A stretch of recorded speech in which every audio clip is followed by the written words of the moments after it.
Hello friends, இன்னைக்கு Andhra special டேஸ்டியான புளி சாதம் எப்படி செய்யறதுன்னு இந்த வீடியோவில் உங்களுக்கு ஷேர் பண்ணுறேன். வாங்க வீடியோக்குள்ளே போகலாம். ஃபர்ஸ்ட் புளி சாத பவுடர் ரெடி பண்ணிக்கலாம். ஒரு கடாயில் கடலைப்பருப்பு, உளுந்து, மிளகு, சீரகம், கடுகு, தனியா, காஞ்ச மிளகா, கருவேப்பிலை, கொஞ்சமாக வெந்தயம் ஆட் பண்ணிக்கோங்க. எல்லாம் நல்லா ஃப்ரை பண்ணுங்க. நல்லா ஃப்ரை ஆகட்டும். நல்லா ஃப்ரை ஆனதும் ஒரு பிளேட்ல எடுத்துக்கோங்க. நல்லா ஆறட்டும். நல்லா ஆறுனதுக்கு அப்புறம் ஒரு மிக்ஸி ஜாரில் நல்லா பொடியாக அரைச்சி எடுத்துக்கோங்க. நெக்ஸ்ட் புளி சாதத்துக்கு தேவையான புளியை கரைச்சி வச்சுக்கோங்க. நெக்ஸ்ட் அதை பேன்ல ஆட் பண்ணிக்கோங்க. கொஞ்சமா மஞ்சத்தூள் ஆட் பண்ணிட்டு நல்லா கொதிக்க விடுங்க. நல்லா கொதிச்சு நல்லா சுண்டி வரட்டும். புளி நல்லா கொதிச்சு சுண்டி வர டைம்ல நம்ம ரெடி பண்ணி வச்ச பவுடரை ஆட் பண்ணிக்கோங்க.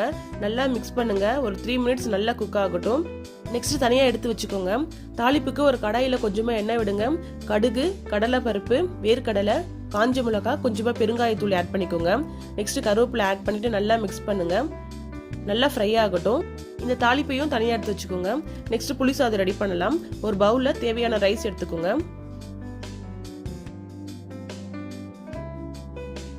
இந்த ரைஸ்ல நம்ம ரெடி பண்ணி வச்ச புளி கரைசல், நம்ம ரெடி பண்ணி வச்ச தாளிப்பையும் அதுல ஆட் பண்ணிக்கோங்க.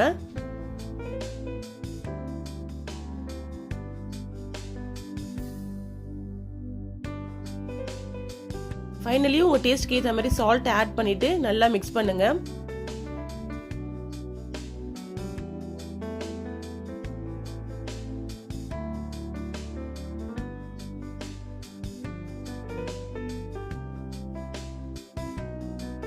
நல்லா மிக்ஸ் பண்ணியாச்சு. பாருங்க, ஆந்திரா ஸ்பெஷல் டேஸ்டியான புளி சாதம் ரெடி ஆயிருச்சு. நீங்களும் உங்க வீட்டை ட்ரை பண்ணி பாருங்க, கண்டிப்பா பிடிக்கும். இந்த டேஸ்டியான புளி சாதத்துக்கு சைட் டிஷ்ஷா நான் உருளைக்கிழங்கு ஃப்ரை பண்ணியிருந்தேன். சூப்பரா இருக்கும் காம்பினேஷன். நீங்களும் உங்க வீட்டை கண்டிப்பா ட்ரை பண்ணுங்க. உங்களுக்கு பிடிச்சிருந்தா உங்க ஃப்ரெண்ட்ஸ்க்கும் ஷேர் பண்ணுங்க. டிராவல் டைம்லலாம் இது மாதிரி ரைஸ் நீங்க ரெடி பண்ணி கொண்டு போனீங்கன்னா ரொம்ப யூஸ்ஃபுல்லா இருக்கும். இந்த ரெசிபி உங்களுக்கு பிடிச்சிருந்தா லைக் பண்ணுங்க, ஷேர் பண்ணுங்க, கமெண்ட் பண்ணுங்க. நீங்க ஃபர்ஸ்ட் டைம் பாத்தீங்கன்னா சப்ஸ்கிரைப் பண்ணுங்க. இது மாதிரி இன்ட்ரெஸ்டிங்கான ரெசிபிக்கு என்னோட சேனல்ல ஃபாலோ பண்ணுங்க. தேங்க்யூ ஃபார் வாட்சிங்.